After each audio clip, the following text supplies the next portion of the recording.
and YouTube. From the heart of Kansas City, we bring you Buck and Bob Take on Chiefs Kingdom. I'm Bob. I'm Buck. And we aren't fancy analysts, but we have just as many bad takes.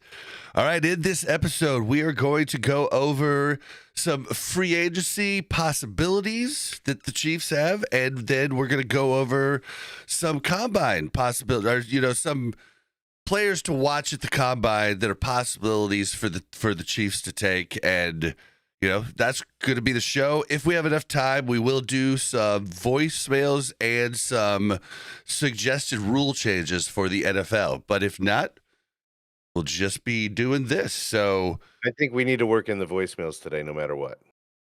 We'll try. But strap in and let's get this started. On. I just thought it was hilarious. The intro was running, and you're like, "Yep, we're live. We're live on this. We're live on this." This is great stuff, man. But hey, you know what? We're new to this, so only been we're live. Only got one season under our belt, but I feel good. This podcast has been really cool for me. Really cool for me. So yeah, it's been okay. Yeah, I'm just like, I started out with, I had, what's it called when you feel like you're not intimidated, what's it called? Pretender. Oh, I know what you're talking about. Yeah, it's called imposter I thought I had imposter syndrome bad, but as time has gone on, I've realized that's why these channels survive, is because we cover just the Chiefs, and we end up knowing more than most of the people at ESPN about the Chiefs. Not about everything, but I mean, most of the people cover multiple sports, cover all of the teams, and so I think that's why they can't possibly watch every minute of every game. Yeah, and they watch. And we do. Yeah. At ESPN, they maybe watch 5 or 6 KC games a year, and even less of other bad teams. So, and they'll catch the highlights of every game. Yep. So yeah, just kind of interesting and kind of neat. So I'm pretty happy that I've got confidence now, and I'm just learning so much more too. Like, there's so many things I didn't even know what compensatory picks were. We just learned that. Yeah, the NFL draft, and that's another reason why not signing Trey Smith and Nick Bolton could be a boon for us. I mean, if we don't sign Trey, that could be an extra 3rd or 4th round pick next year. Actually, This conversation actually started a few months ago when we were talking about Mr. Irrelevant and why. And so, of course, you have to fact check everything. So you're like, wait, I thought it was this pick. And so we looked, and it was different picks for different seasons. And that doesn't make sense. If there's 32 teams and they all have one pick for 7 rounds, 32 times should be the 7. same every time. And it wasn't. And so things started clicking.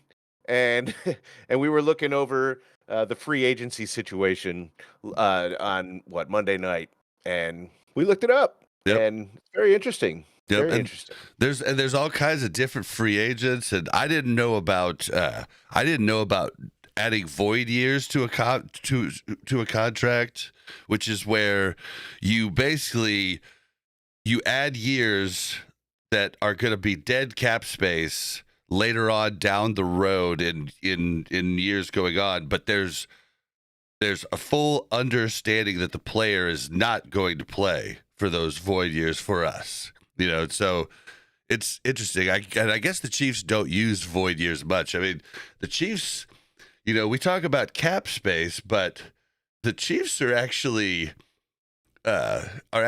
pretty good on dead space. We're like 29th on dead space. So we're one of the best teams with the least amount of dead cap space. It's somewhere between 2 and 3 million.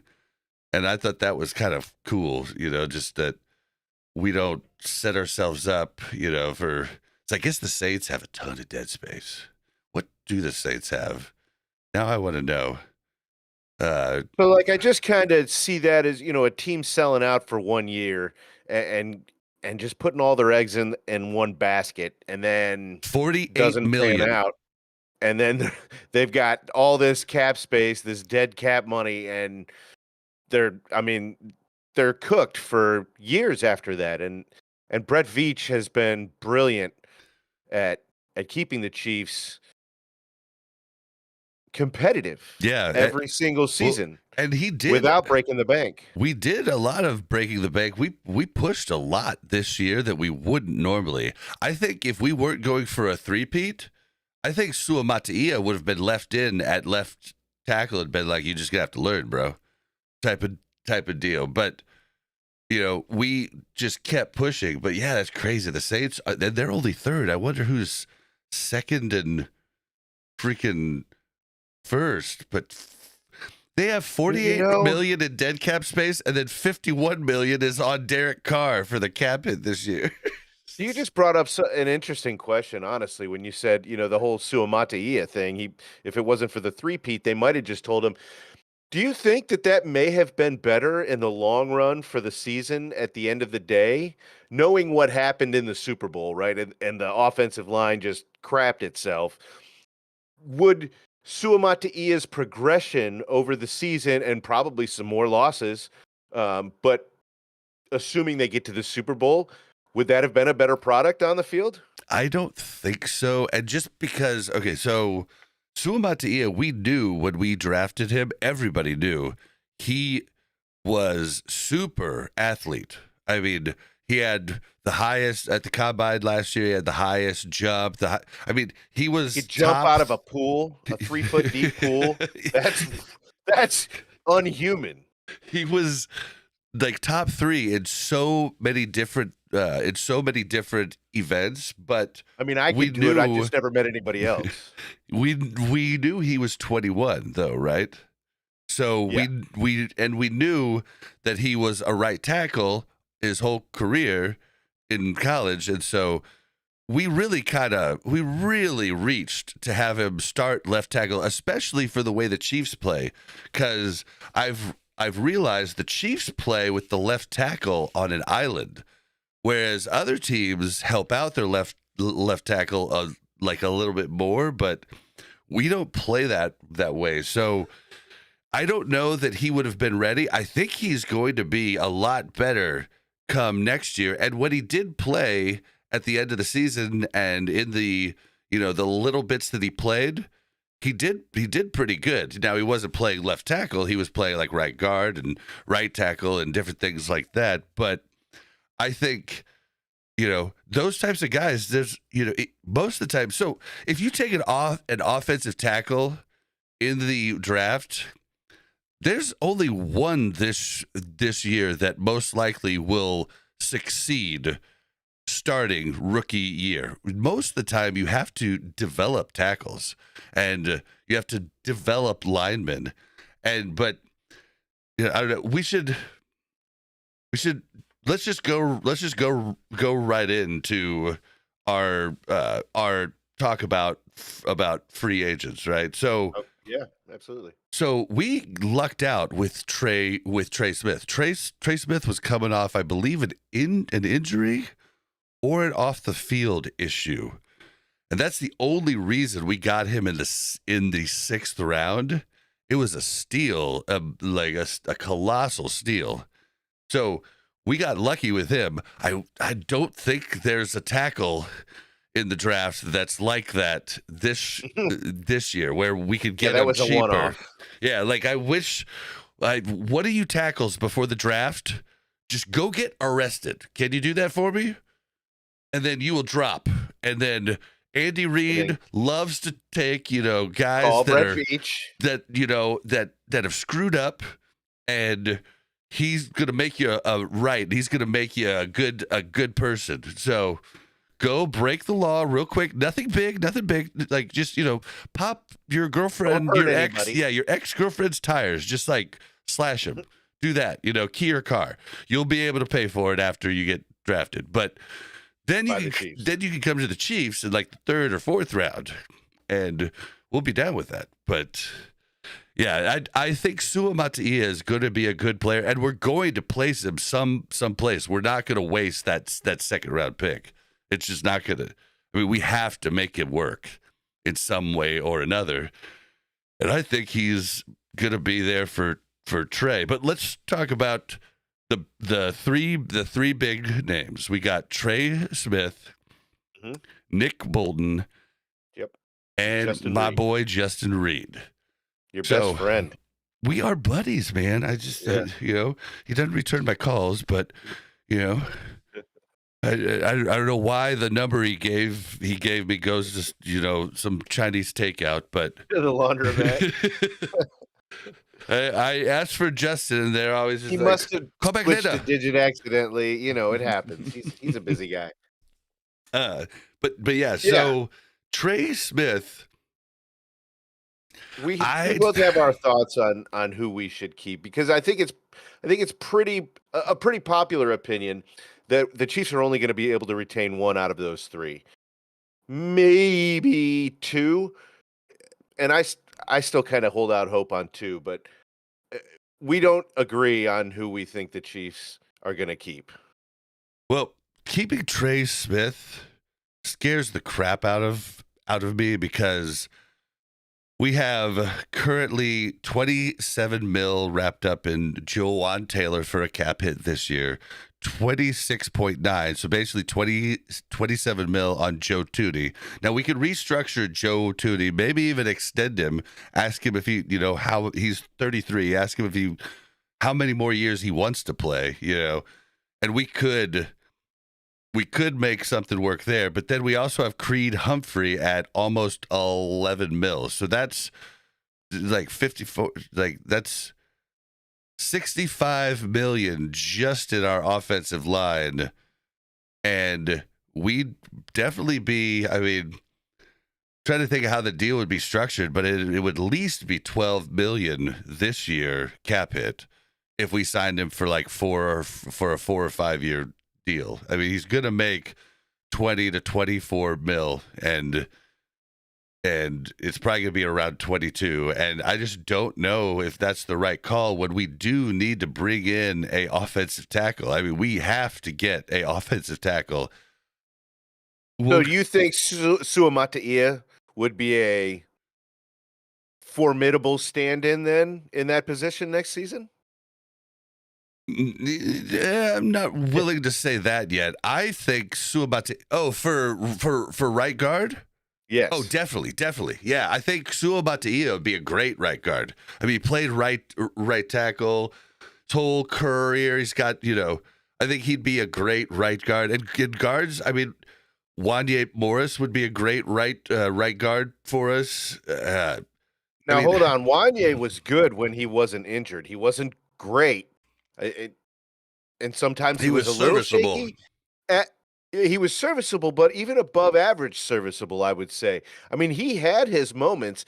There were games we never heard his name at all, and that's why we weren't talking about him. We didn't start talking about him a lot until he got injured. And if I remember correctly, when he did get injured, we didn't know that he was injured. They didn't put him on the injury report. Yeah. Right. And so we didn't hear anything about it. And so we start seeing Wanye. So if you remember, we were sorry, something went off in my apartment here unexpectedly, so it kind of took me off my train. Yeah. She does that to me all the time. She's doing it now. No, Alexa. I'm not sure how to handle that. It was planned. Okay, so what was I saying? Oh, yeah. So remember, when we started seeing Wanye have those issues, we were still of the mindset that, why does Wanye suck all of a sudden? Not what's wrong with Wanye. And so a lot of people still have that in their mind, that Wanye sucked and he's not the answer. Well, yeah, injured Wanye isn't the answer. Well, and I don't know why he wasn't on the injury report, because it was definitely reported from multiple sources that he was hurt. And I wonder if it was just is that legal? Like, did we break a rule by not telling him? Or maybe it's because it was a sprain or something that it you didn't have to put him on the injury report? I just don't know. If you're going to play him injured, you don't have to put him on the injury report. Okay. I don't know how that works. I'd love you And guys I to don't chime even in know. the comments. I don't, and I don't understand that either. I mean, if you don't want to put him on the injured list, then just put him on the bench and say he's had a bad practice and he can't play this week, or we don't want to play him right now. Well, I don't understand why you have to report that if you're not going to try and compensate another player in his position. I think he was serviceable. I don't think he's the answer. I do think I would love to see them sign DJ Humphries for 2 more years. Even if he ends up not being the answer, that guy, I mean, every interview I've heard from him, he is Chiefs Kingdom quality. He is he's a family man. He's well spoken. He's funny. He's personable. He's got injured a all the lot. cool. Well, not really. Not over his career. He just got that big injury and then came back and tweaked his hammy. That wasn't the injury. He tweaked his hammy, and so he didn't really get a shot. And they just kind of threw him in, a whole year and a whole, a whole training camp and preseason. I think he might have a year or two in the gas can, and maybe we can hold out for another year or two in the draft when offensive tackle is a little bit more robust. We're going to talk about the draft here after this segment, but the draft is offense light. I mean, it's running back heavy, offense light, defense heavy, defensive ends, defensive tackles, like corners. There's a lot of good defensive, and a lot of linebackers too, which Brett Veach made a point to say in at the combine interview yesterday. He pointed out there's a lot of good linebackers we got to look at, which doesn't bode exactly well for Nick Bolton. Yeah, who you see I have his signed thing right here. I'm a big Nick fan, and I know he struggles in coverage, but he runs the D. And he's got a photographic memory, remembers plays. I mean, if you ever see a tackle, like a group tackle, Nick's there. I mean, yeah, he struggles getting to the outside, but I wonder, you could find a fast linebacker, but they're going to be in the wrong spot a lot of times. But I don't know. There's a lot of good linebackers, so it could stop getting Bolton. But I would keep Bolton for 10 mil cap hit, 10 a year. I mean, that'd be good for me. You think Bolton's going to stay for 10 mil? I don't know. Probably not. He probably is going to get chance. 14 from somebody. Oh, yeah. I don't think he's getting more than that. You don't think so? Oh, God, no. Not for a 4-3 middle linebacker, like one that doesn't rush the passer. You definitely do more research on contracts and all that. But yeah, I've been doing more. I'm still learning. Tier linebacker. Yeah, I feel like he's gonna get. People aren't. There's a lot of teams that aren't going to understand his skill set too. So there's a possibility that nobody offers him enough over what we offer him for him, to go. Now, a lot of these things we really need them to restructure some contracts and stuff so we can see what they're working with. That's what we really need, but they haven't done that's any what of they're that hard yet. Work at right now. Yeah, but pretty sure. Brett did say that he talked to Trey's. They're already in talks with Trey's people, but they planned to talk to Bolton's people soon, whatever that means. And so Yeah, I don't know that Bolton's time here. I think Bolton's time here might just be done, especially if they really want to keep Trey. That's going to be rough. It's going to be a lot of money on the line, and I don't see us getting a tackle in the draft. So unless they're planning for DJ Humphries to be the tackle, which I think he would only probably ask about 5 a year. That's what he asked when he came here mid season. So it's possible that he would be willing to do that again because he likes it here and he's started. He wants to get going. So, but if we trade for one, I mean, we're going to be paying him top dollar. Period. Yeah. I want to keep Justin Reed. That out of the three, that is my number one. First of all, I don't think that we're going to be able to afford Trey Smith. I just don't. So I really don't think he's in the picture here. I think it's Nick Bolton or Justin Reed. Like you said, there's a lot of linebackers in this draft. There's also the fact that, I mean, hold on, I lost my train of thought. So Justin Reed specifically in our backfield, he was one of the shining points of our defensive backfield all season. Yep. And it was suspect at times. A lot of times, our entire backfield was suspect. Why would we get rid of the strongest link there? I mean, he's young. I'm not sure, 23, 24, something like that. I mean, he's young. This is not some guy that's at the tail end of his career. No, he's not young. He's not? No, he's we got him on his first. We got him right when he signed his first contract after his rookie contract ended. I believe he's 28, I think. But he's still got it.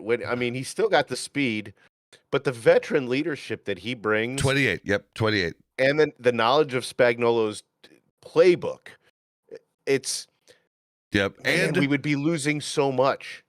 And he knows the Chiefs way now. I guess when he first came to town, he ran his mouth a lot to the media and then found out, no, that's not how the Chiefs do it.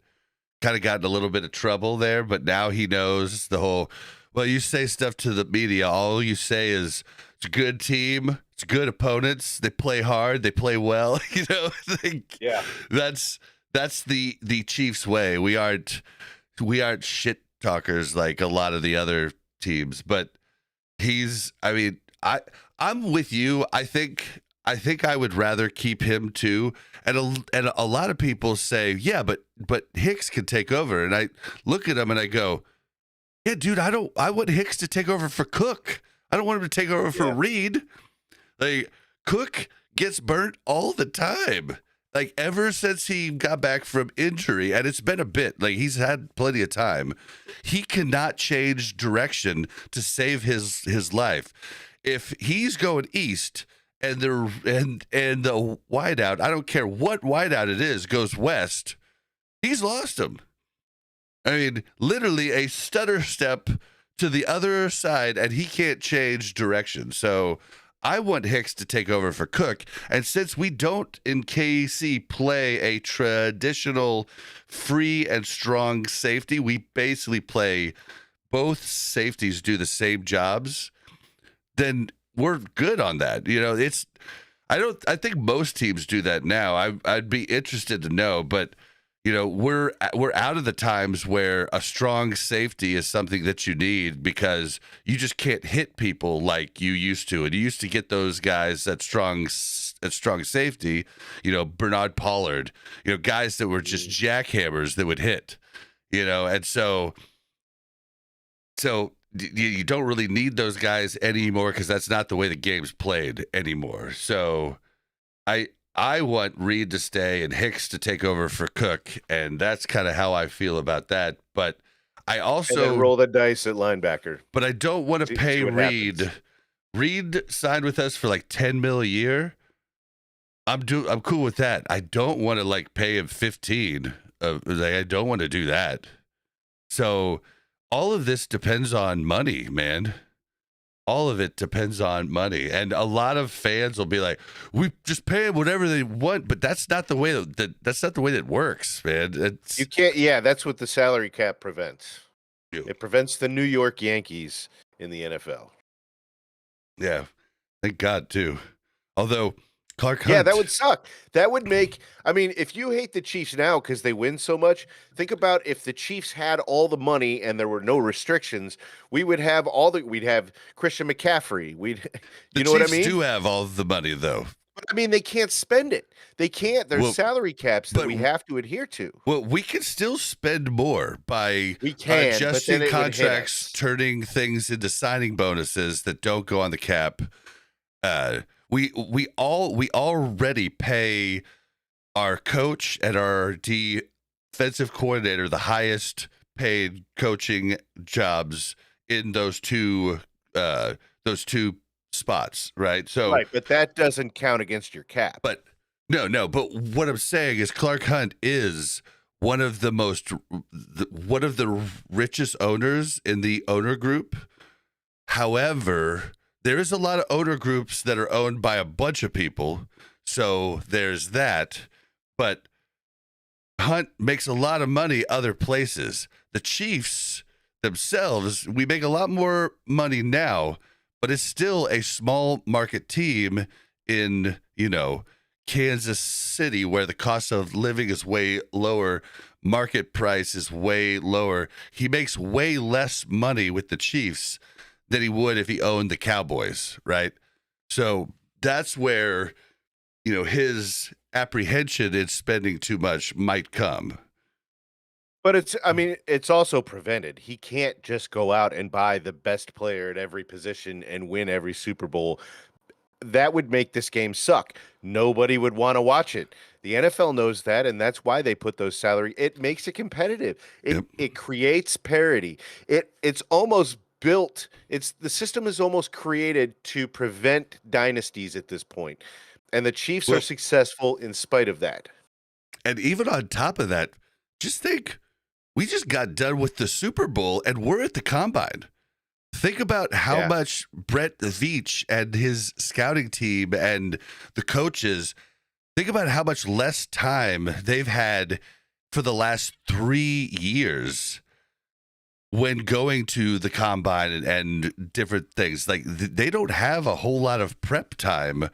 They're having to do that while still trying to win playoff games and Super Bowls. This is another thing the NFL does to try to make it so you don't make it back.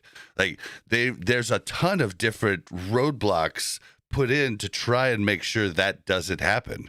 And that's why it's so funny when the idiot fans are like, yep, they just want, the refs to have the Chiefs win because of Taylor Swift. I mean, the NFL is happy with Taylor Swift, but so is every player in the NFL now because your cap just went way up because of Taylor. So go ahead and say thank you. Taylor Swift has done nothing negative for the game of football. She's only helped it. Let's be very, very clear here. Yes, Taylor Swift. If your argument is that she adds nothing to the game of football, cool. Neither does the guy in seat 238 FA in the bleachers. We're talking about the same thing. She's going to have the camera on her because they show celebrities at games. That's what the NFL does. When Paul Rudd comes to the game, they show Paul Rudd. Yep. And all through the Super Bowl, they showed Kevin Costner. They showed everything else. What sucks is I wanted to stay so bad because, I mean, think about it. Your 6-year-old knows what football is now because of that. Yeah, she could turn into a fan later. Absolutely. That's why I want her to stick around is because I will lose. Actually, she's 5, but I will lose that 5-year-old as a fan if Travis Kelce retires this year. So as a fan of this team and as a fan of my family, my 2 older kids, almost zero interest in football. I've failed as a father as being a fan of football.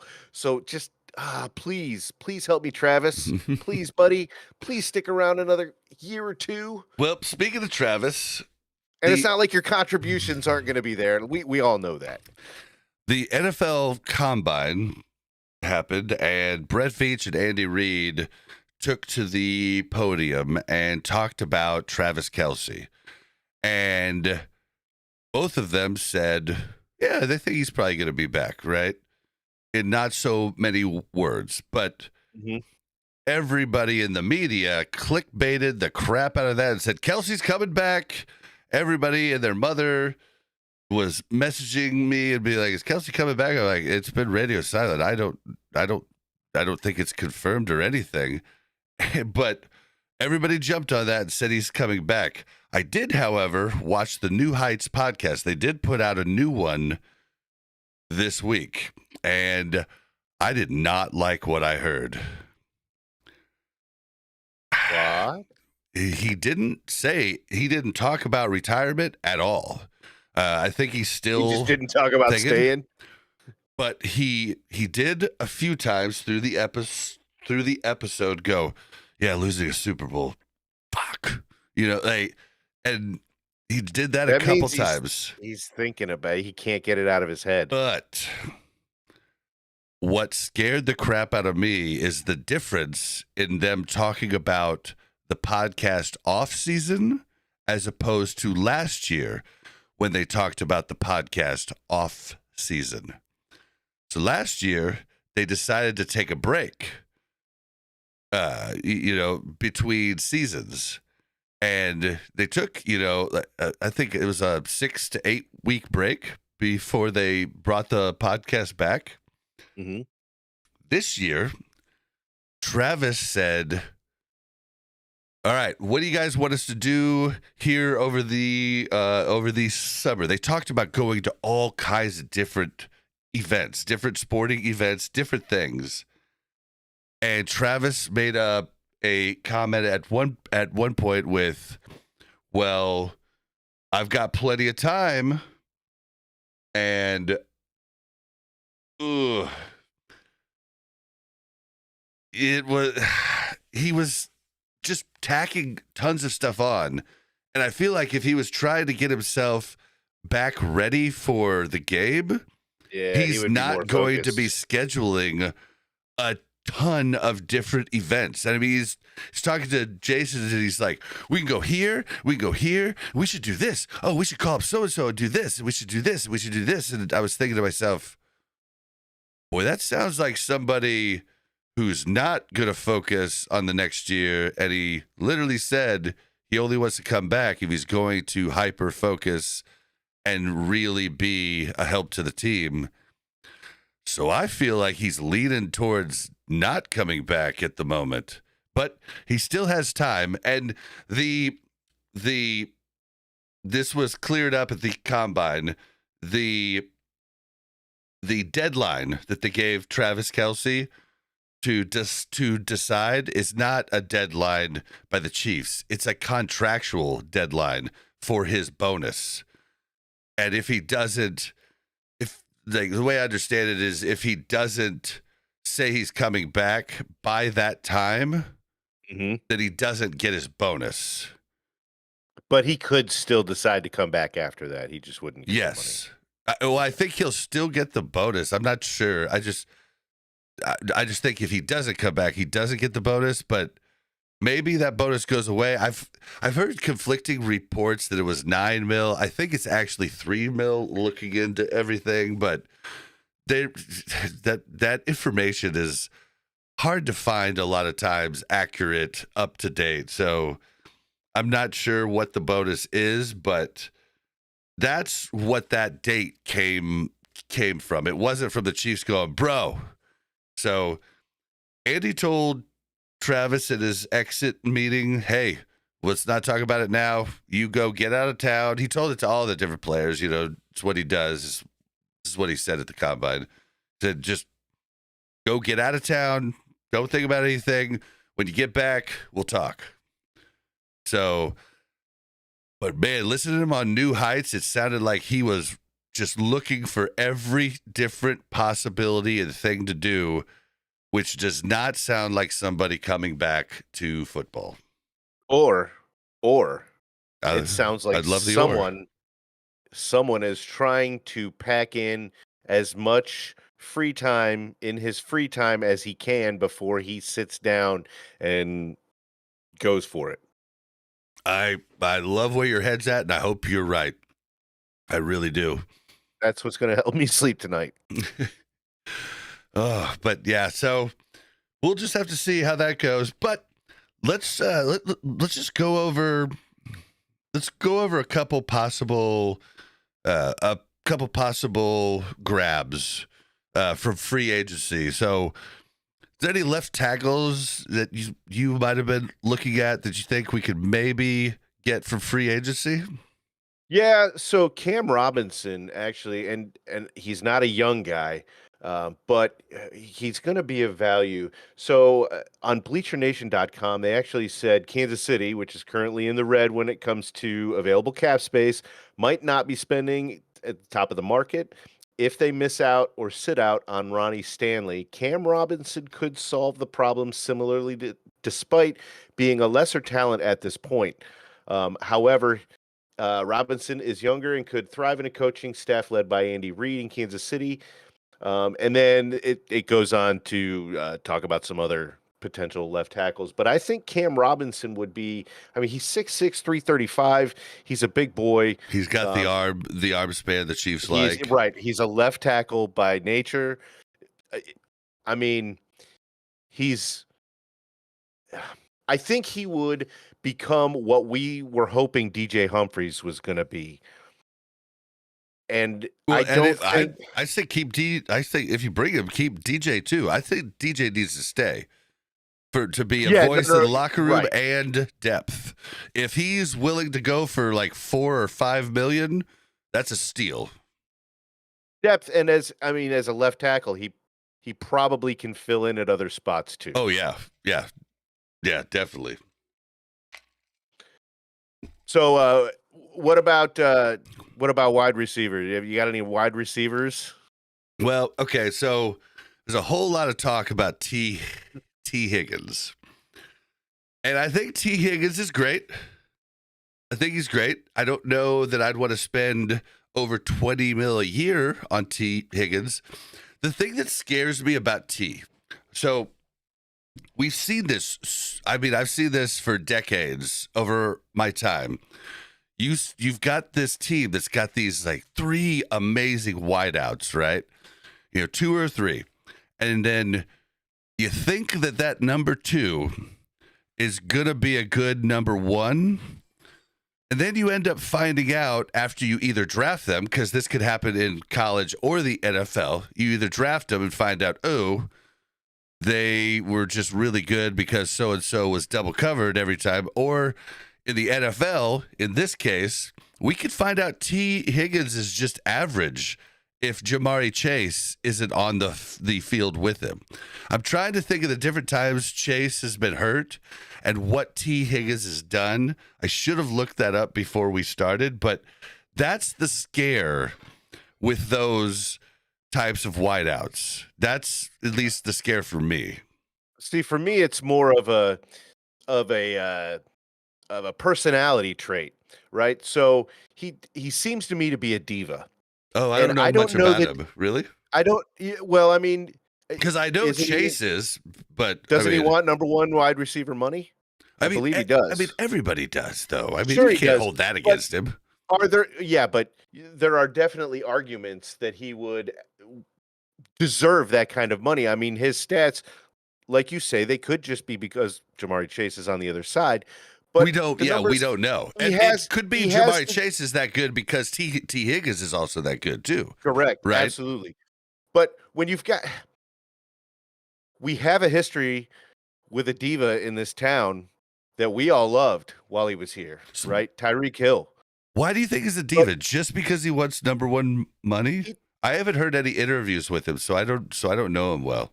No, it's the attitude. It's the when the Bengals came and played Kansas City and they were the team to beat in the AFC, and there was all the smack talking back. Well, it was mostly one-sided smack talk, honestly, but it was coming from the whole team, and it's really an attitude, and he fits on that team because his personality fits with those guys.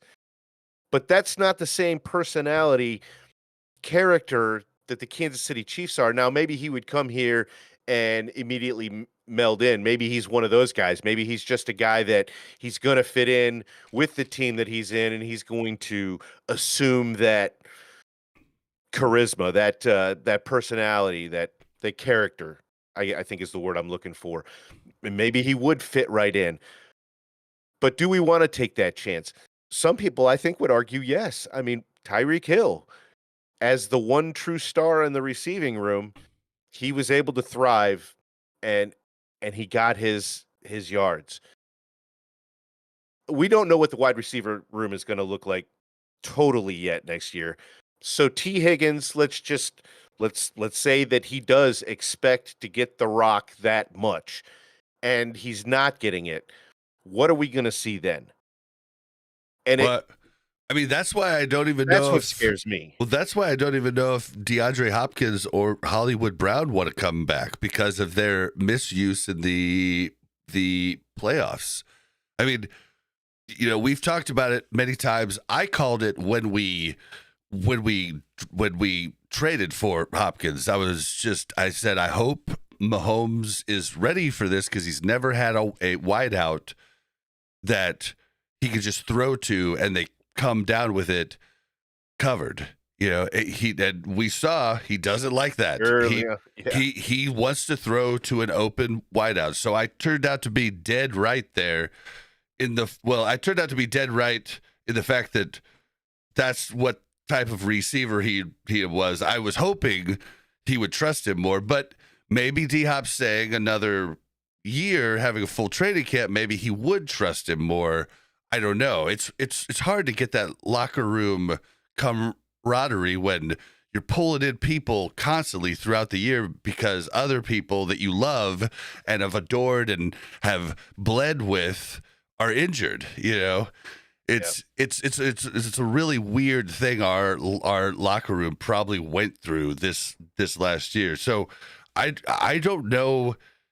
I don't know that any wide receiver wants to come to us right now. And where we were looking great last year, free agents just wanted to come to us in droves. I think we've lost that power with our ass whooping in the Super Bowl.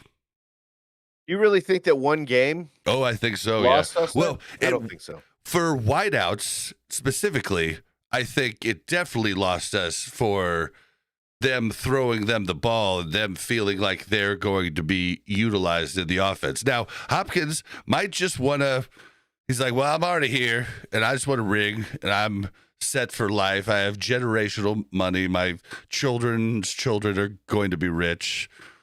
I'll stay, but I don't want him for, I think he was $15-17 million cap hit on the cap this year, and the Titans ate some of that because it was guaranteed money to him. So, I mean, I don't want to give D-Hop more than 10 mil tops, and I don't even think I want to do that with what we saw Patrick could do with him in the short time. So, yeah, I don't know that T. Higgins even wants to come here. And a lot of people have talked about Cooper Kupp. I'm sorry, man. Cooper Kupp's just he's older. He does get open, but he's not good. It's this. We talked about this last episode. He's the same as Travis Kelce now. He's gonna catch that rock, but he's not taking it to the house. Yeah, but another set of hands that are as sure as Travis Kelce would be pretty cool. Yeah, but you're right. He does have to get open. That's something I didn't really learn until he does get open. Like I Cooper didn't really Kupp learn that until later in the season. But you're absolutely right. He just doesn't feel comfortable throwing into coverage. And if D-Hop can't get open, now he was getting open. There were times that he was getting open. The problem is he doesn't get open consistently. It just doesn't seem to be his nature. I think he likes the contact. I think he likes that battle, and because of that, if you're not going to do it consistently, you're just not going to be his first or second look. Well, and the one bright spot, I think Patrick has gotten away from just gunslinging. I mean, he's tried to put it in the right spots. He's doing all the short passes. He's gotten away from just that gunslinger mentality. And at the end of the Super Bowl, I think it was huge that he was able to do so much with Worthy and then throw into Worthy in double coverage and trusting him. And I mean, it's not really trust because the game was over, but the Eagles were not playing prevent.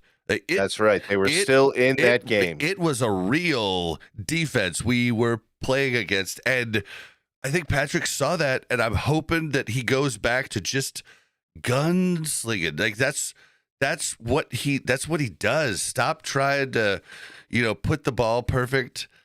But I just don't know that. I don't know that getting, I don't know that we want to pay this much for a wideout.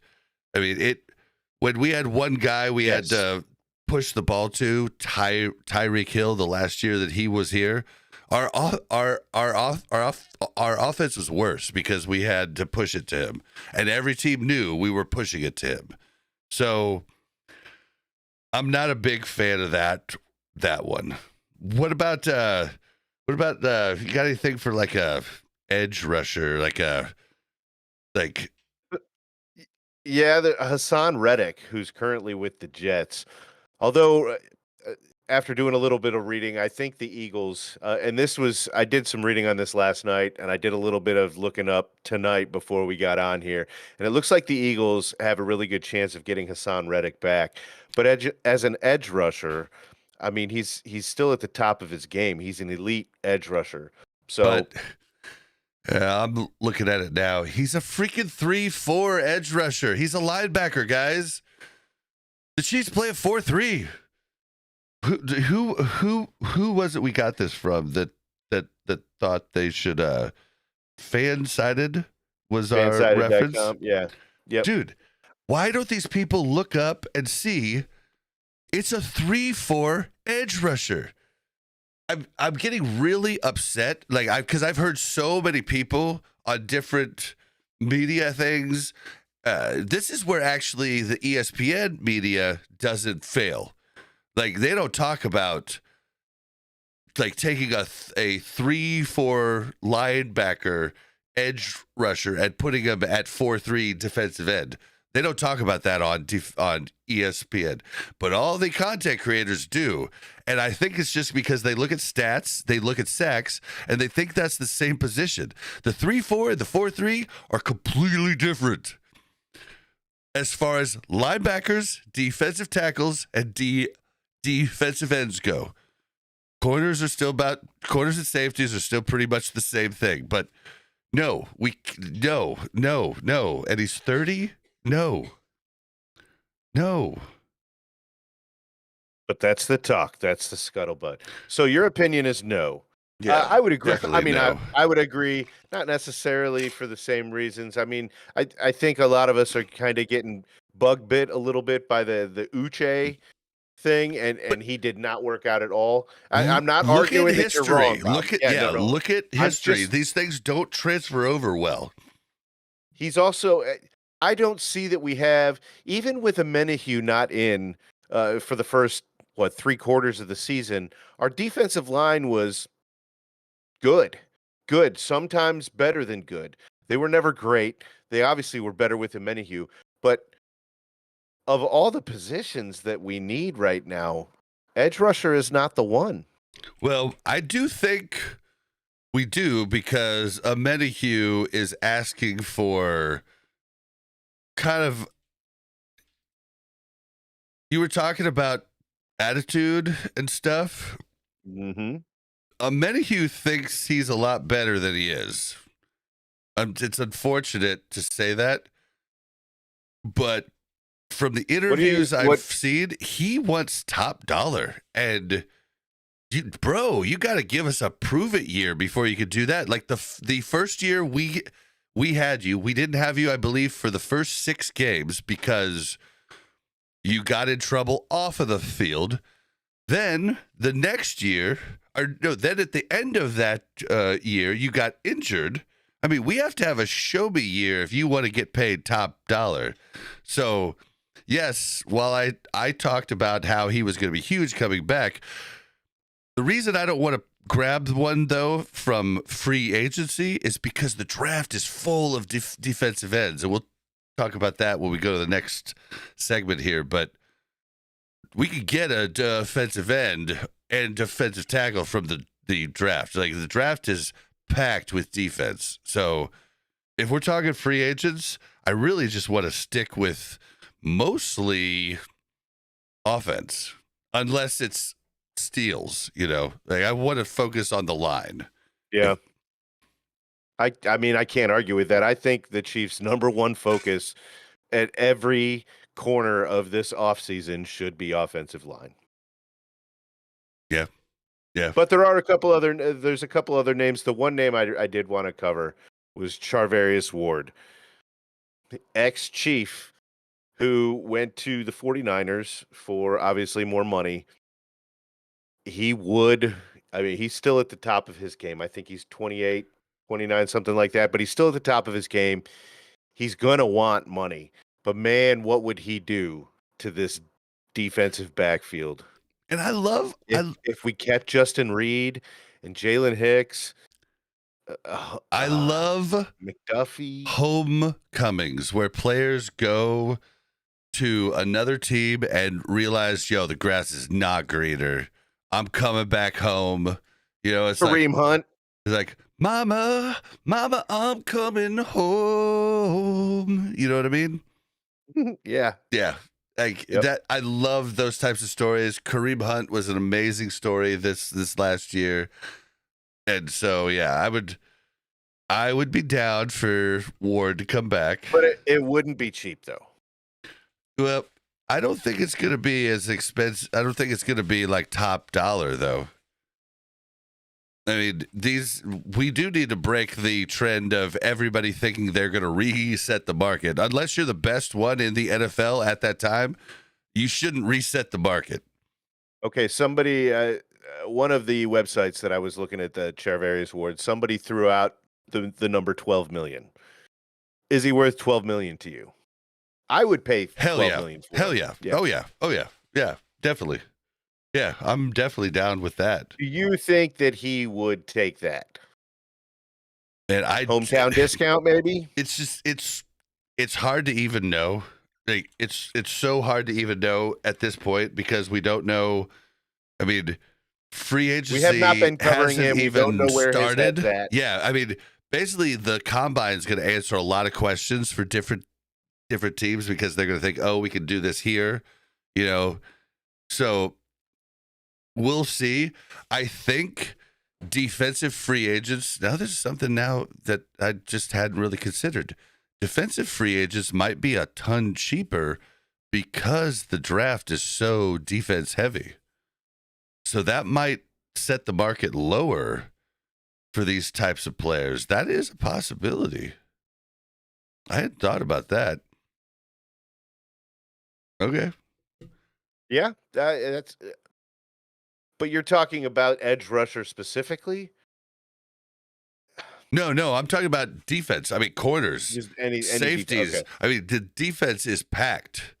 It is a packed defensive draft, and kind of skimpy on offense, especially tackle. Running back, I think, is the only position on offense that is deep. In this draft. I had a thought about your Amenahue point. I'm sorry I didn't bring it up when you were talking about it, but it kind of popped in my head afterwards. You said that we need a prove-it year, and I think we need to clarify. He needs a prove-it year if he expects the Chiefs to pay him, but I don't think it's a reach to think that some other team may offer him substantially more than what the Chiefs are willing to offer him. So it is a fair. If they do, I mean, there is a lot of poorly managed teams, though. There is a lot of poorly managed teams in the NFL, and so that is very possible. If you have a desperate need, and you see this guy, I mean, he's got a very high ceiling. He's got a very low floor, but he's got a high ceiling, and so his potential, it might just be worth a shot if you're a team that is in desperate need of that position. I don't see how he could garner top money. I just don't. I mean, he's, he made our line better. maybe not top money, but I'm talking about the Both. difference between what the Chiefs are willing to pay and what another team is willing to pay. Because I think based on what you've said in your opinion is he's going to go where the money is. He doesn't care about the ring at this point. Although that's not what we saw, on the sideline after they beat the Bills. I'm playing in a Super Bowl. Like that was his big goal. Sounded like that was the most important thing to him, but now it sounds like it might be the color green. He has a ring, so not the ring. Yeah, he does have a ring, but yeah. he got hurt in that playoff run last year, So or year before last, I guess I should say now. Yeah, but yeah, I think Minihue is great. I think he opened up our line. I don't think he's a premier pass rusher in the NFL. I think he was the key to opening up Karlaftis and Jones. And what if we get just an amazing defensive end or tackle? And we need that defensive tackle and end. I mean, Karlaftis and Jones are they're our only dudes. If we wait 2 more years, we're gonna be like, oh shoot. I think we need an end and a tackle. Well, what is Wharton gone? I think we still have Wharton, and Wharton is damn good. He's a free agent. Yeah, we don't for sure have him back yet. So I definitely, I think Wharton is definitely one we want to keep. Another guy that has a great personality, and I don't think people understand how big the mental aspect of the game is, and how much it affects players, and how much those just good guys in the locker room can bring up morale. If you have all divas in your locker room, you're the freaking Bengals. It's fun to win, but man, when you lose, it's chaos. Yeah. So I don't know. That's where I'm at. I think we've talked enough about that. We should probably get on to a little combine talk. This is new for us, guys. We're just letting you know we're keeping it real. We started this podcast this season.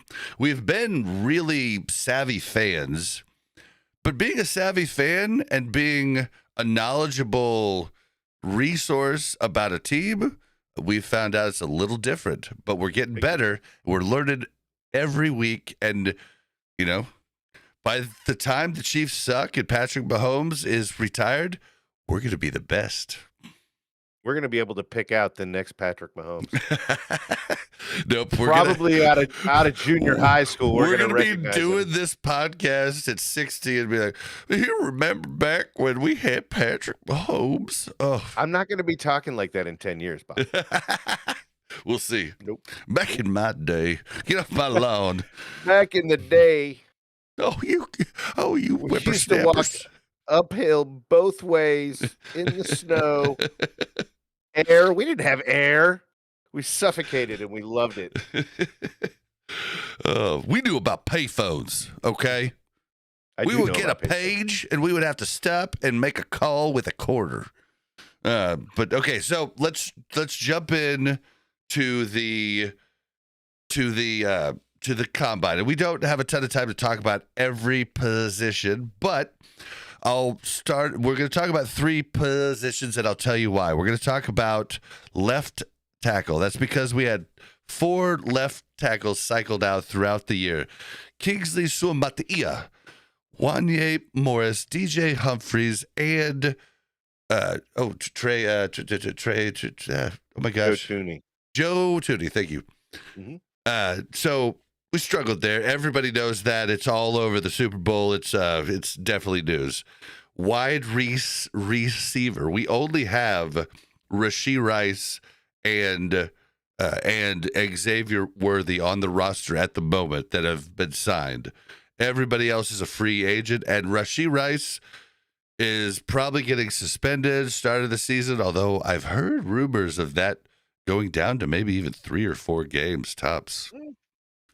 let's not even put that out into the atmosphere right now. I don't want to get any kind of hopes up. For me, he's going to be gone for 8 games. Well, my guess is that if he's been smart, he has been already. He's basically. I don't know if this is true at all, but in these types of situations, you would be smart to be proactive. He's probably done a bunch of community service. He's probably done a bunch of different things charity-wise.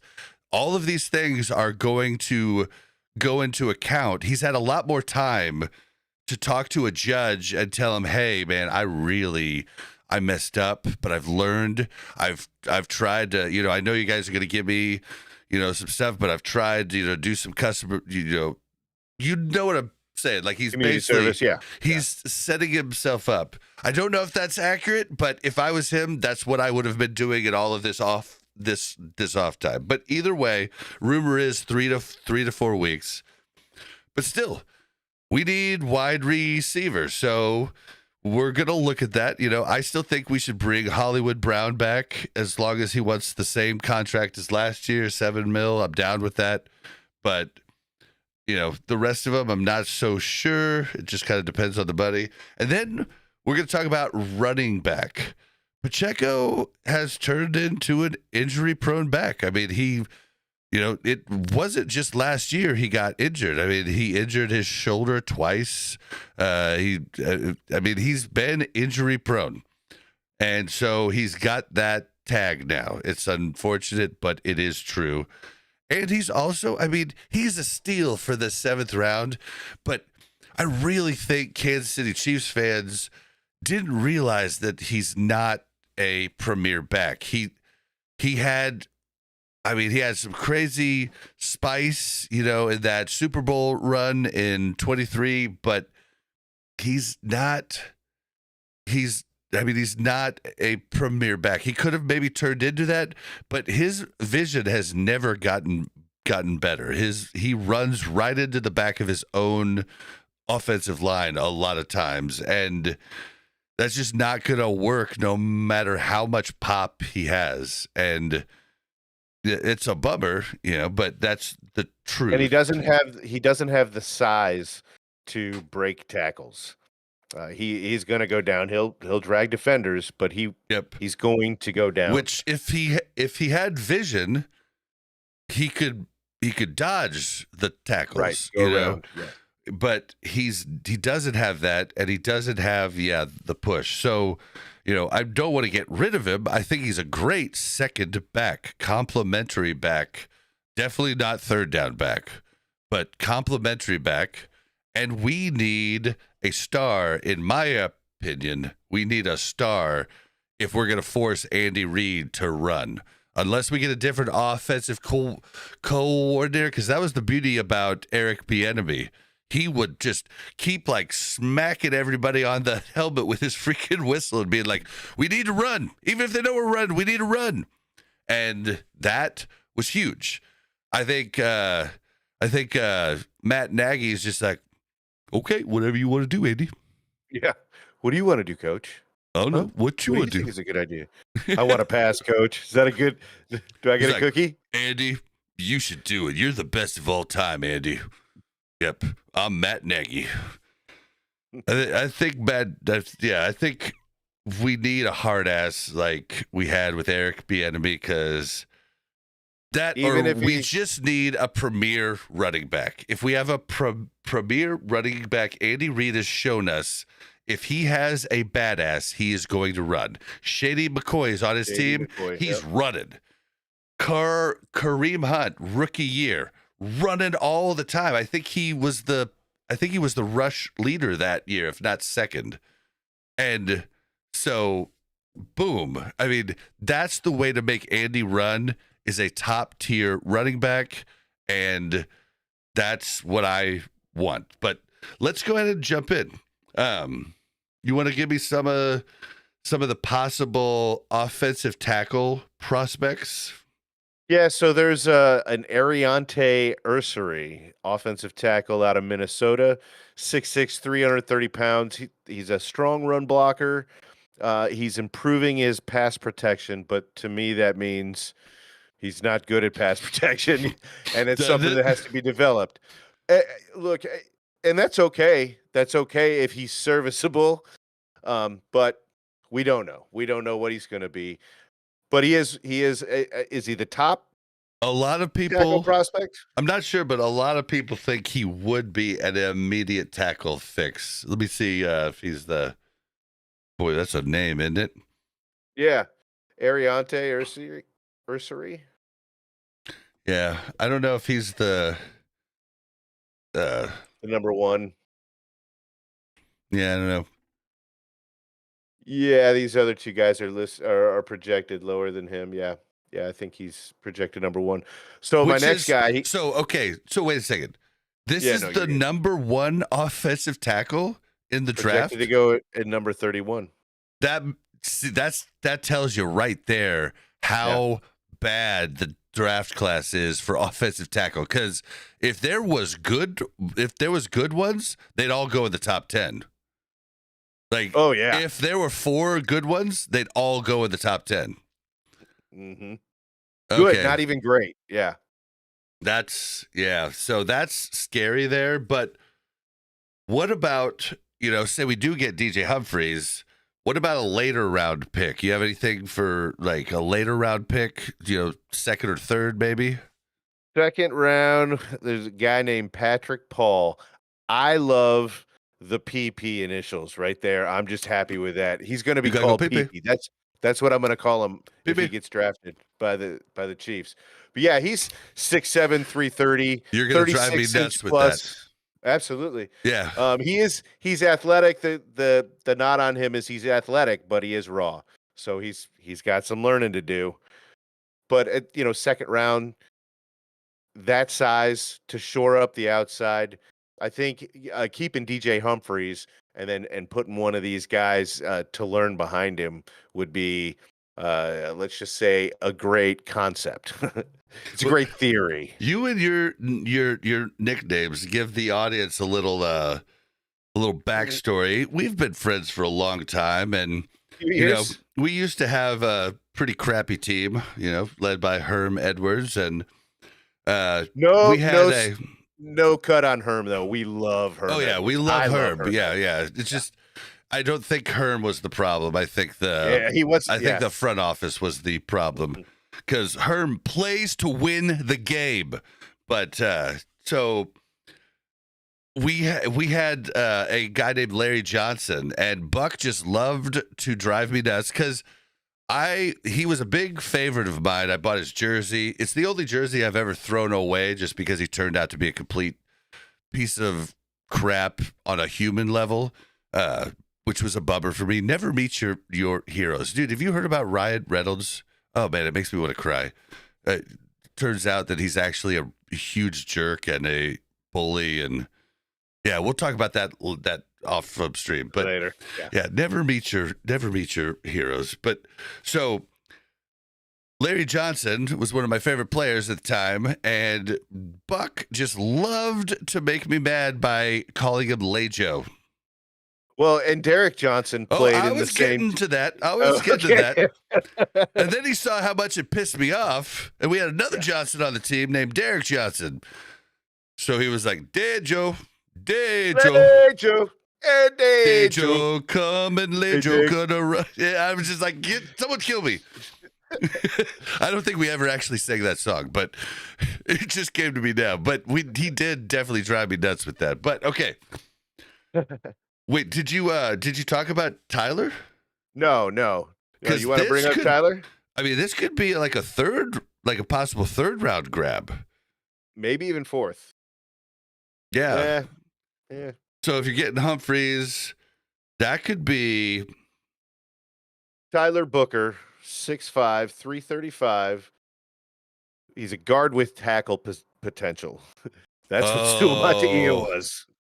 No, Suamataia was a right tackle in college that they tried to make a left tackle right off the bat. They saw tackle potential. Another eerily similar note here, combine potential, quick feet and drills. That's what Suamati is known for, is his quick feet. Oh no. Okay, well, So hopefully in the first round we get that Ariante guy. all right. So next up, wide receivers. So Yeah, what do you got? all right, well, I don't know how to say it. Emike Egbuka. Egbuka. Wide receiver, Ohio State. 6'1", same height as me. 205 pounds. Definitely the same weight as me. That's what I was when I used to be cool. Okay, so he is actually one that the Chiefs actually talked about a bit and had a meeting with today at the Combine. He is definitely somebody they are looking at potential first pick number 31. And I just don't know if we want to get another wide receiver in the first round. Not in the first round. Yeah. I'm not feeling that at all. You could tell me Xavier Worthy. I mean, is going to come out. We're going to get another guy just like him with that kind of potential and upside. You could even tell me he's going to have that kind of season and he's going to be that kind of receiver at the end of his first year. And it's not worth it. It's not worth it for the long-term success of this team. Wide receiver is not a first round. It's not a first round problem. Yeah. And next week we'll probably talk, some defensive players and stuff too. So we'll talk that too. But we're just going by what a lot of people say is our biggest needs. And I'm not positive they are. I really don't think wide receiver is our biggest need. And I really would love to have Hollywood come back. It was a freak accident that got him injured this year. I mean, I just don't. I don't know that we need another one of these receivers, but 6'1", 205 pounds is a little undersized. But I mean, I don't know. Yeah, and then the next guy is Trey Harris. He's 6'2", 210, a little bit bigger, but his profile says that he's a contested catch specialist. We saw how DeAndre turned out this year. If he can't get open, how's that going to help at all? So they do show him as a deep threat, but again, if it's deep threat because he can jump and catch it, doesn't matter. Mahomes just isn't going to naturally want to throw it. Now, that may be something that they work on. If they decide to keep DeAndre Hopkins, maybe trying to open up Patrick's mind a little bit more to that, but that's not going to be his natural choice. We know that his first choice is going to be look for the open guy. Yep. And he's going to hesitate, and that's all it takes to throw an interception is one little tick of hesitation. And it's crazy because I think back to listening to New Heights over the last 2 years, and Kelsey, a good 3 or 4 times on 3 or 4 different episodes, has talked about a specific quote from Patrick Mahomes that he tells a ton of different wide receivers on the Chiefs over the years. Said, I can't do it like Kelsey did because he does the Kermit, the Kermit. I just can't do it. But he says, "You get open, dog, and I'll throw it to you." And that's like Mahomes' motto.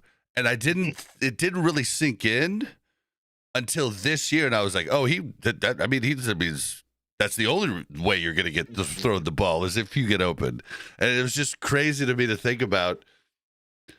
Yeah, it's okay, but that was off. Now, I will say that this third guy, Jalen Royals, does excite me a little bit looking at what they have to say about him. He's definitely undersized, but he's touted as slot depth.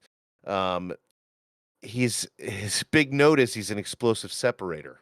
And you love that for the slot. That's what we need. Oh, you love that for the slot. That would have opened up a lot, I think, for the Chiefs, especially in the playoff push, is to have that slot receiver that could really get separation. Yeah. What's his name for the Patriots? My favorite Patriot of all time. Edelman. Julian Edelman was never was never a burner, but boy, he was a separator. I mean, he'd grab your ear over here on the left and then take off to the right, you know? I mean, he was just good at getting open. And so, yeah, for a slot, that would be pretty cool. Be pretty cool. I would, and to do that in the third round wouldn't bother me. That sounds a lot like Rice. Like Rice is not fast.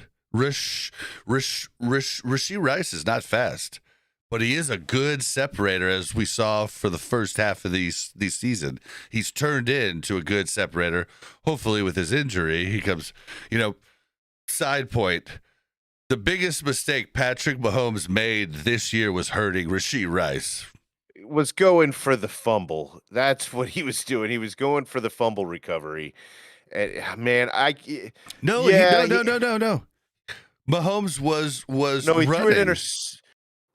He threw an interception. The guy fumbled, and they were trying to get the ball back. I'm pretty sure. No. Mahomes was running to the sideline with the ball in his hand and then ran into Rice.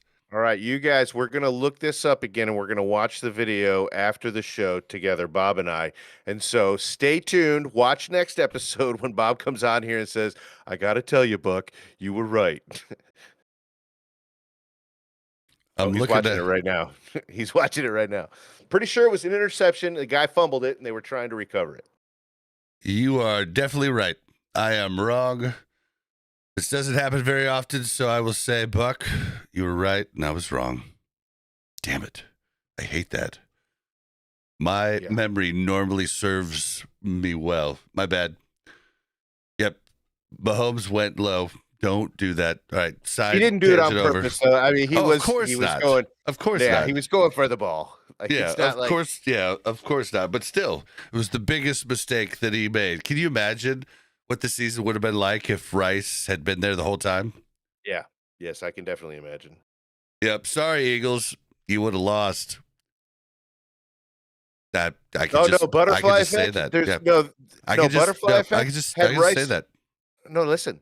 Butterfly effect, right? Butterfly effect doesn't just affect the Chiefs if Rice stays. It affects the whole NFL. Eagles wouldn't have made the playoffs, right? We would have been playing the Niners again.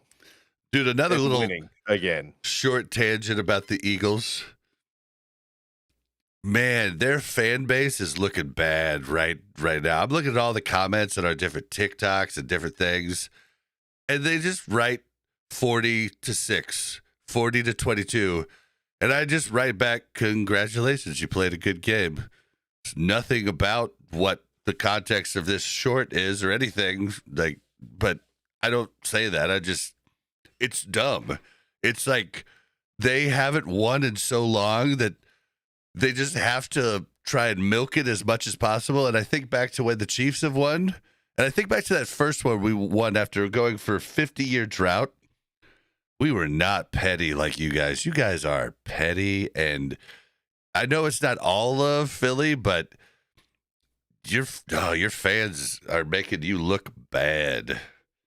And there's been a few ones where they said, it's been actual good people that have said, hey, I was so glad to beat the Chiefs. You guys are a good team, and I'm just so glad to win. And I'm just like, dude, your team played well.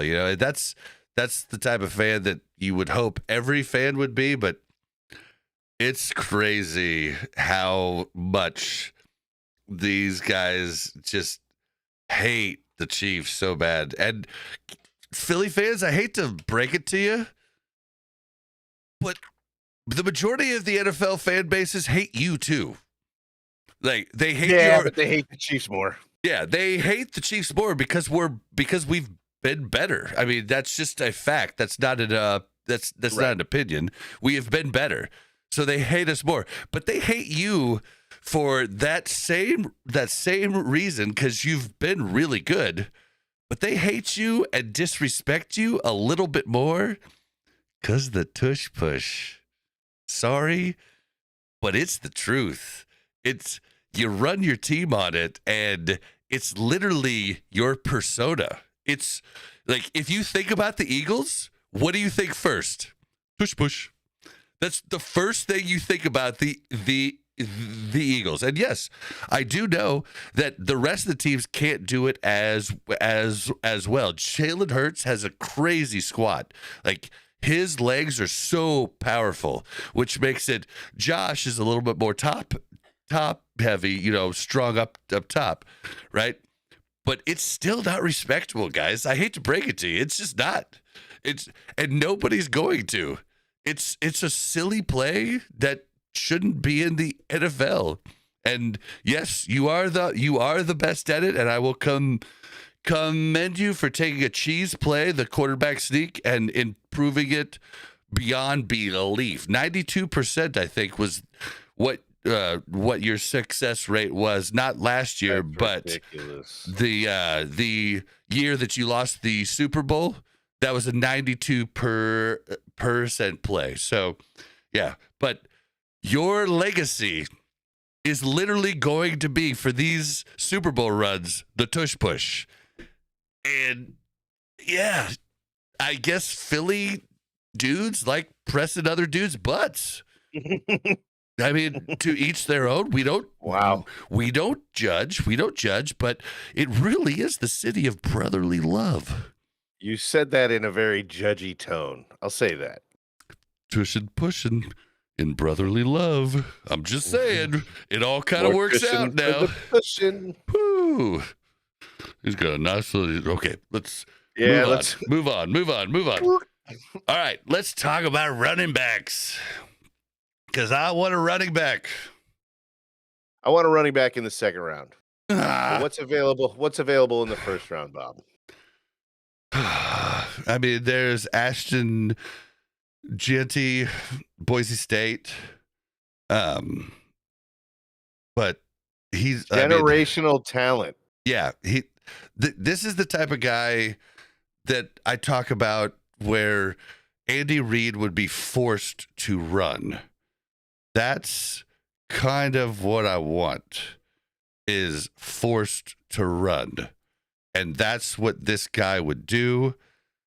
But we can't get him at pick 31. Yeah, we're going to have to trade up. We would have to trade up to get this, but I think it would be worth it. I think it would be worth it. Get Andy Reid a badass at running back, and he will run the ball. History has shown this. There's a lot of freaking history from it. He will run.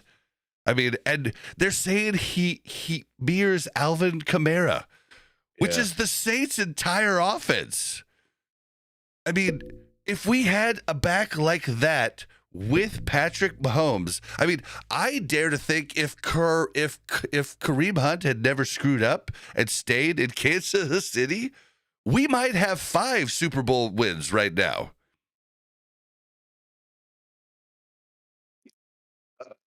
Five Super Bowl wins is a bit of a press.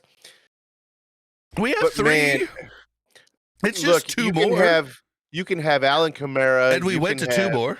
Christian McCaffrey. You can have Pat Mahomes. You can have Tyreek Hill. You can have Justin Jefferson. But if you don't have an offensive line to give Patrick Mahomes time, then none of it matters. We can't take anything else other than, unless you show me Buck. A top end running back would give him the time. The reason that the Eagles were able to rush 4 is because they knew we weren't rushing. Like, if we just would have rushed with Kareem Hunt, we would have actually got yards. But they knew we weren't. And with a premier rusher, we would. It would open up play action. It would make the defensive line job easier. It would help everything. But you have to have a serviceable line. You have to, and I'm not saying that the draft. Okay, so what's your solution then? Say that we go for the Ashton Jeanty. How do you say that? Jaunty? I don't know. It might not even be a hard J. Maybe it's a Yenti. Ashton Yenti. Yeah, I mean, full disclosure, I don't watch college football. Right. I mean, I watch some games. I started out watching KU this year, and boy, that was a bummer of a letdown. But I yeah, thought they had been good recently. they were supposed to be really good this year, but our quarterback just couldn't stop throwing picks. But so yeah, okay. So you Okay, so what did you say ask? we You do that. just asked. Oh yeah. So Yeah. okay. Honestly, I think I offensive line. I think we should just take that out of the question for the draft. If we could get something in free agency, cool. But literally, I don't have O line anywhere on my own draft board. Period. There's no. We have Sua Matia. We've got Wanye Morris. Both of them can play right guard. We could get DJ Humphries back. Can play left guard. Maybe Suamataia can.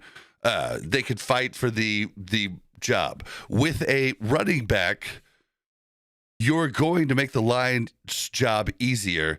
There's just not line talent in this draft worth trading up for. But if you trade up for that running back, whew.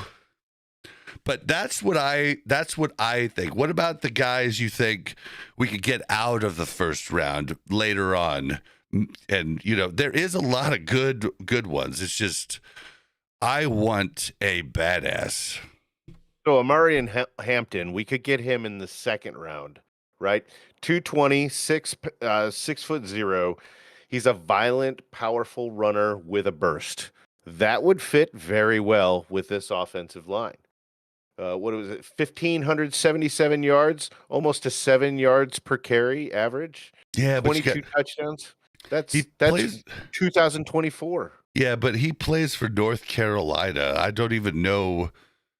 I don't even know that name of college. So what do they call it in college? It's divisions. Divisions, I think. I'm gonna start watching more college in the off seasons, but I'll be honest with you, it's never really struck me. I always look into rookies as the combine's coming up, and then I look at their highlights and everything else. But their divisions aren't separated by sport, correct? So if no, it's like the Big 12 isn't a division; it's a conference. The conference, okay. Is that what it is? I thought, yeah, it's a conference. I thought you were talking about Division I, Division II schools. Oh yeah, no. And North Carolina is definitely a Division I school. I think. There's no way that anybody on our list here for the top 3 rounds is going to be in a Division II school. But yeah, so you're saying you don't know who's in their conference? Yeah, I don't. I wouldn't have any idea either. But then again, I wouldn't have. Who does Ashton play for? Boise State. I have no idea what conference. I know. Well, but I know the name Boise State. I know that name. You know what I mean? Just like I know Ohio State and I know Tennessee. I've just never heard of North Carolina, but yeah. But I don't really watch much college sports, so I watch almost none. So third round, Travion Henderson, 5'10", 212, speedy pass catcher with less power. Sounds like Pacheco. Actually, kind of sounds like Pirine. But I don't know. That sounds like a great, second back. That's what it sounds like. And that's not what this team would need. I don't think that would really help. Yeah, we need a guy, and I definitely don't want to pay a top-end running back in free agency. With the draft being so full, if we don't take Ashton, I'm down with getting another one. And the running back position now is making a comeback. We've seen it now. A few different teams have the number one guy. New Orleans, San Francisco, Baltimore. Who else? I can't remember the other big one. But what's the name for that? Not workhorse back.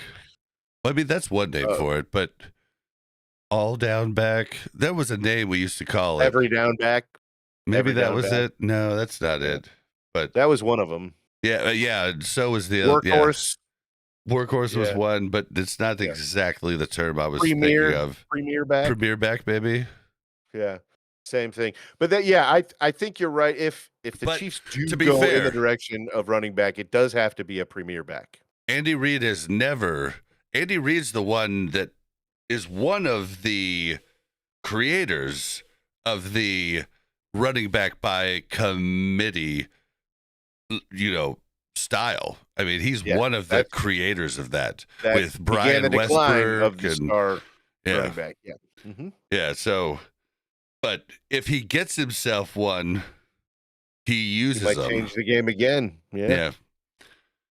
Yeah, I mean, he was Yeah, still so running back by committee with McCoy, but I think running back by committee keeps running backs that are elite for longer, because the running back position, you wear out fast. I mean, running back by committee has helped so many running backs play the game longer just because of that. yeah. Because that is a tough. I mean, you take so many hits. All right. Was there anybody else you thought maybe? No. No, I think it's time to move on from running backs, don't you? Yeah, yeah. I guess I don't know. I don't know. It's Dexter McCluster. That's what I see. Dexter McCluster. Oh my gosh, that guy. Yep. That guy had some cuts that was unbelievable. Though he cut out of his shoes multiple times, and those things were Okay. laced tight. If you add Dexter McCluster to the 2024 Chiefs, do they win the Super Bowl? No. No. No. If you add your premier running back, Ashton Junty, could definitely make it a different game. Yeah, could. We definitely. can't say it would change the game and we would win, but I can at least make an argument that it could have changed the game, but not these guys here. Yeah, I've even changed my stance from right after the game. I think the fault is now 50-50 on Reid and coaching staff, 50%, and then 50% on Patrick Mahomes. I was putting it all on Patrick, but I know you were. after watching, I've watched it now over 3 more times, and yeah. So you're saying I was right about that too? Because Yep. that's what I was saying right after the game. Yep. Thanks, man. Well, I mean, it's You've not made right. today a good day for me. Our opinions align, because there's no right or wrong in these things. You know what I mean? Like, I'm not actually right. Like, even though I called Kareem Hunt being huge for this team and saying that he's going to make the difference, I still wasn't right. You know, there's no right. There's just no way to prove it as fact. You know what I mean? You could say somebody could twist, or the game of football is too complex to say fact. And that's why everybody bitching about penalties and stuff is just silly, because the game changes completely. So yeah, there's no facts, but yeah, we are definitely in agreement in our opinion on that now. I just Reid and company failed our guys, and they didn't. Travis make any Kelce failed. And that is a coaching thing. Now you did make a really good point. Mahomes absolutely did not seem coachable in the moment during that game, which is that is a huge plot twist from what we know of Patrick Mahomes. And Kelce even tried to go up to Mahomes to talk to him, but then you look at Kelce's stuff, and there's multiple times you can see Kelce's supposed to chip like the defensive end, and he just lets the defensive end run by him untouched, and they're standing right next to each other. And then, he's supposed to turn around for a quick pass from Patrick, but you've got to put that guy off balance before you do that. I mean, Kelce looked, the whole team just looked like they were drugged. I mean, it literally looked like they were drugged. You heard it here first, folks. Bob is accusing the Eagles staff of drugging the Chiefs. No, I'm accusing the fans. No, Oh yeah, yeah. Something was just really, I mean, yeah, we talked about it. What killed us in that game was the mental, the thing that all the comments and a lot of our videos, because we talk about the players' mental a lot, and people will comment on our stuff and be like, that doesn't matter, just the play on the field matters.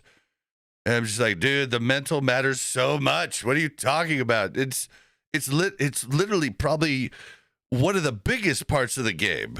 Yeah, you can That's have where all the momentum comes talent from. in the world, but if you're like Mahomes was in the Super Bowl, you could see it in his face. He was frustrated and could not let it go.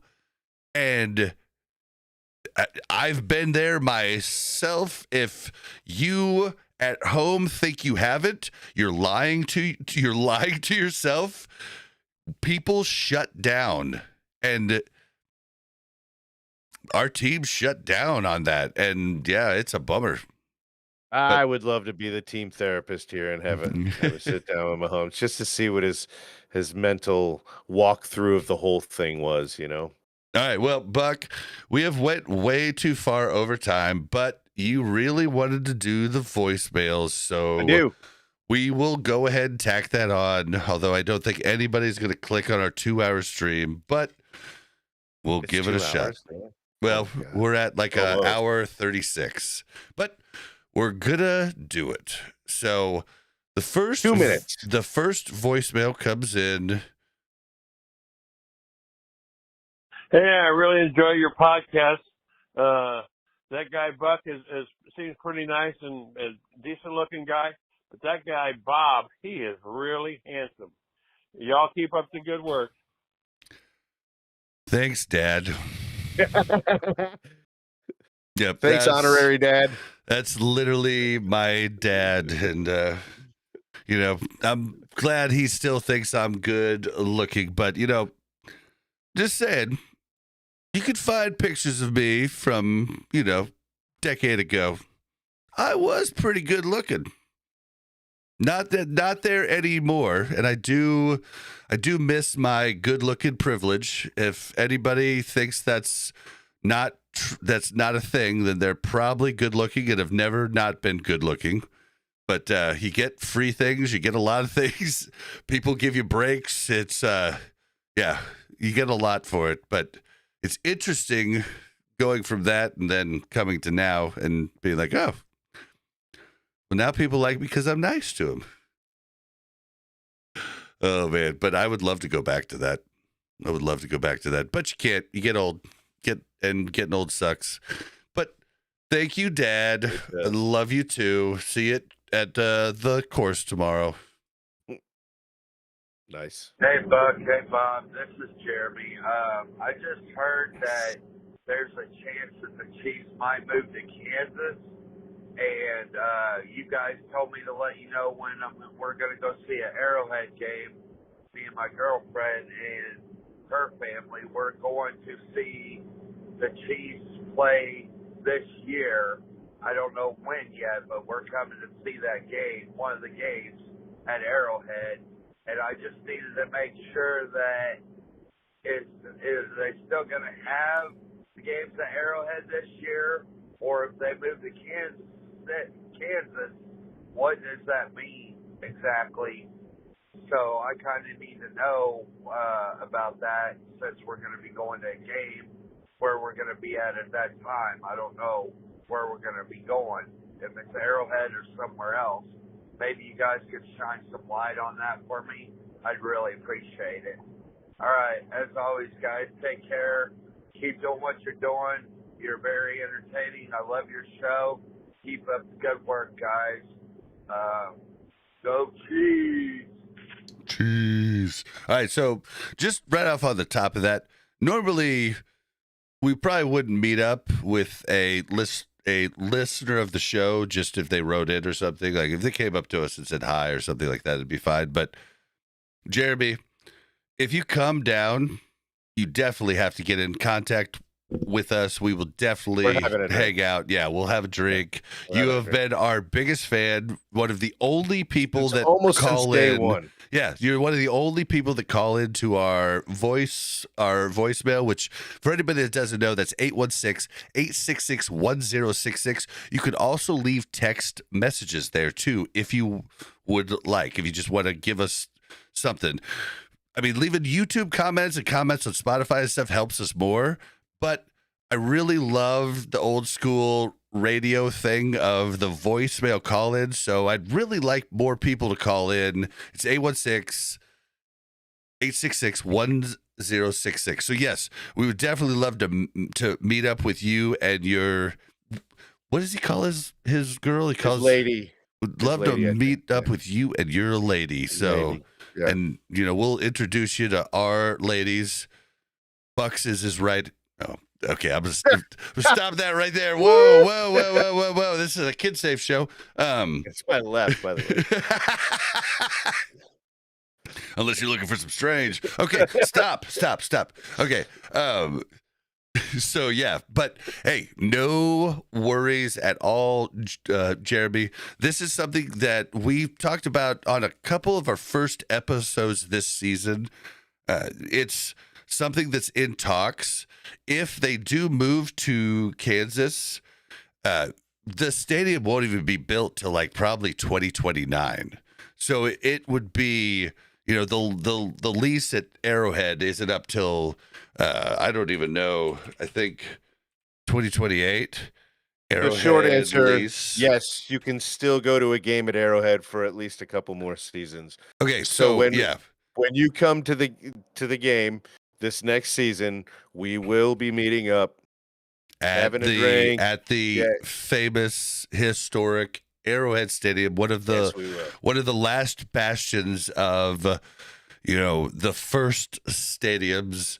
It's an unbelievably built stadium that has lasted so long. But our lease expires in 2030, and right now the whole Kansas talk is basically the Chiefs playing Kansas and Missouri against each other, because the residents of Jackson County keep voting no on helping the Chiefs build the stadium, and I don't think they understand how big it is for a city to have. Like, it's just normal people voting. They might not even be football fans, but I think the majority of people don't understand what a sports franchise brings to your city, and so therefore they keep just voting wrong and not giving them the cash. And people say things like, "Oh, well, they're millionaires, billionaires, and they should pay for it themselves." Well, if that's the way you think, other cities are very happy to go ahead and fork that out to get that team. So what you're doing is just being, I mean, to be fair, Short-sighted. ignorant and just not educated about how the things work. No NFL team pays for all of their stuff.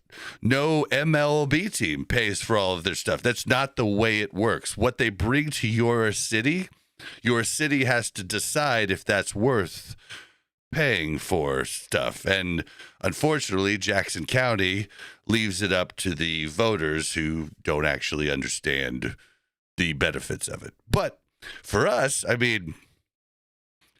if it moves to the Kansas side, there's a lot of room to make it really cool. It's right by the, NASCAR racetrack. Mhm. There's a ton of open land. There's a ton of new things going up over there. There's a ton of things already up over there. Yeah, This is not an up and coming place. This is a thriving area, and that it's has only been for about a 20 decade. Yeah, it's only 20 minutes from where Arrowhead is right now. So it's not like there's a ton of Kansas side fans that love the Chiefs, ton of Missouri side fans that love the Chiefs.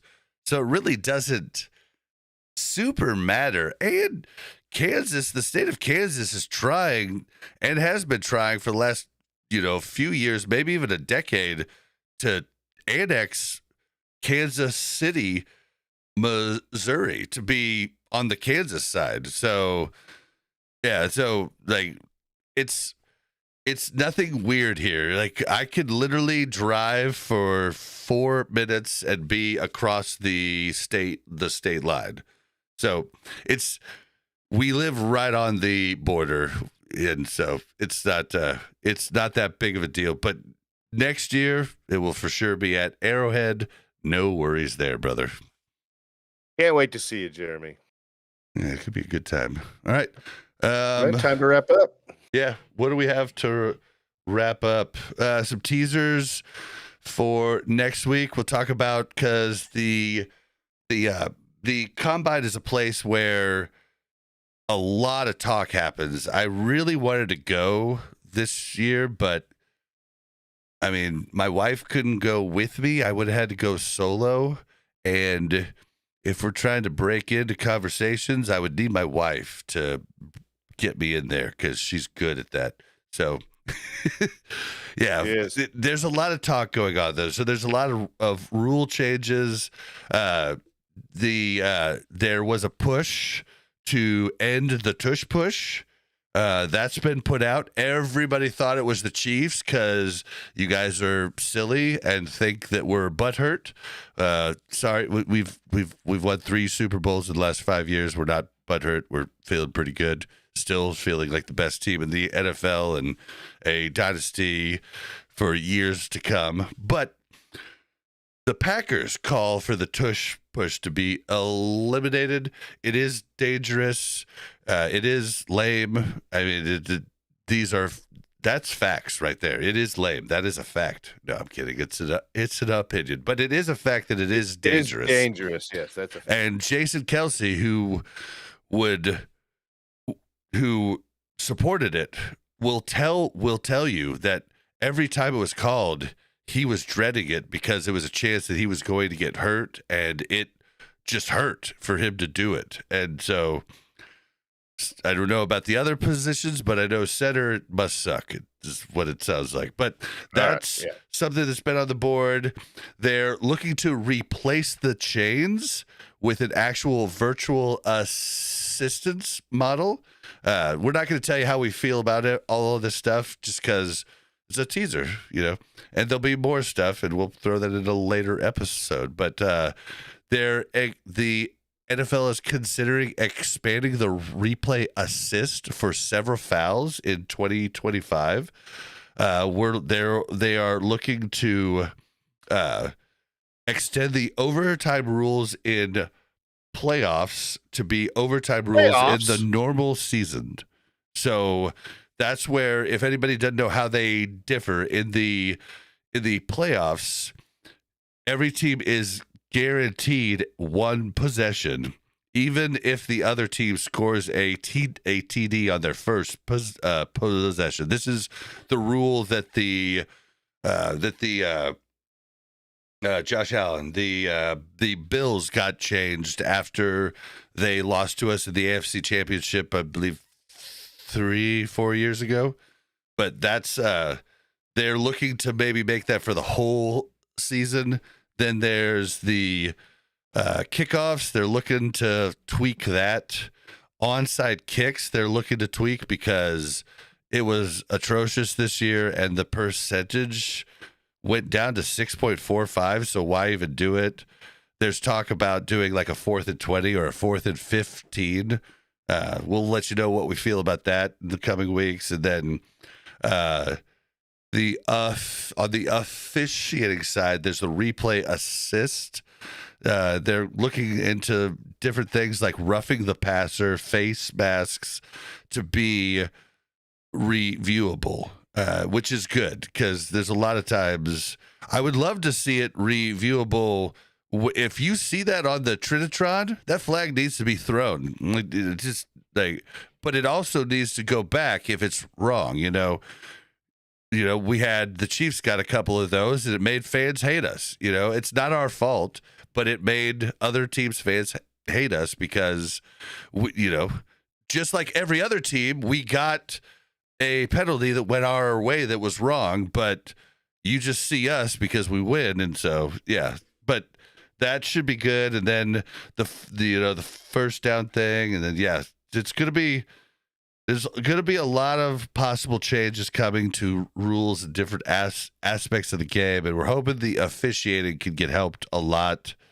And that's basically where we're at. We'll see you next week. Buck, where can we find you? Well, one more thing I wanted to cover that we're going to cover next week. Yeah, so we're gonna discuss heavily with Bob the difference between a jumbotron and a trinitron. But you can find me on Facebook. You can also find me on Twitter. It's at Buck_tastic. That's BUK_TASTIK. And Bob, where can we find you? Well, you can find me on X at Blazin_Bob. It's BLAZZIN_BOB. And you can find us everywhere at buckandbob.com, BUKNBOB.com. You can find us on all the links for us is there. Facebook, X. I wish somebody could show me how to do Instagram because then I could get that going, but we don't have it going. Facebook, and guys, just help us out. We're this is a new thing for us, and we're excited, but we need you guys to help us grow. That's the only way we're going to grow. You need to tell your buddies. Tell your best Chiefs friend. Just everybody tell your best Chiefs friend, and then have them tell their best Chiefs friend. Yeah, and we'll get out there. Yeah, we appreciate your time. That's the best way to help us, and we would appreciate it a ton. We're gonna try a collab with some other Chiefs content creators here on YouTube in different formats, and we're interested to see how that goes. And yeah, I'm excited about this off season. And how about those Chiefs? We'll see you guys later. Hasta la vista, baby.